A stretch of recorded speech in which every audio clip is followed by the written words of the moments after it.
нас не хотят не слушать. Даже можете сказать, что видеть тоже нас уже не хотят. Я в этом убедилась. Когда мы сидели в окопах, и мороз, снег, дождь, слякоть, мы тогда нужны были. А сегодня мы никому не нужны. Каждый раз переносят этот суд, каждый раз переносится.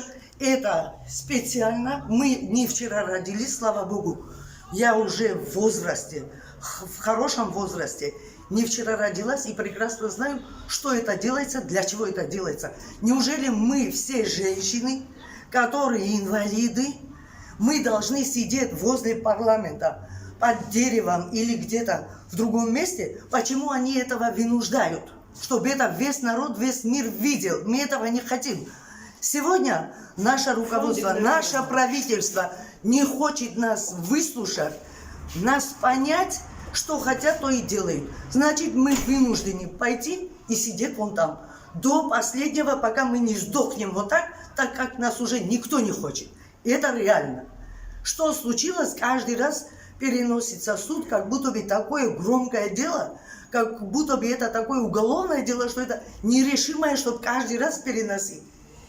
Так. Это делается все специально. Столько страха, столько всего поддуло, и мы вот это все на риск шли. Сегодня не может наш вопрос решать. Это очень глубоко, и глубоко в душе это обидно. Сегодня с 11 часов сказали, что будет суд. Пришли все девочки, ветераны, человек 30. Вы стояли, ждем до 5 часов. И тут собирают нас, говорят, что не явился адвокат, не явился этот, неуважение к инвалидам войны, к ветеранам, женщинам. Сказали, расходитесь, у нас много дел, не до вас. Пенек под зад и выгнали нас. 12 часов стояли до 5. 2 раза давление выпилось. Можно столько сидеть? Пришли, поговорили между собой, никакое внимания к нам не обратились. Развернулись, ушли, и уже 2 года не кончается это наш суд. Что такое Верховный суд, я думал, сам честно.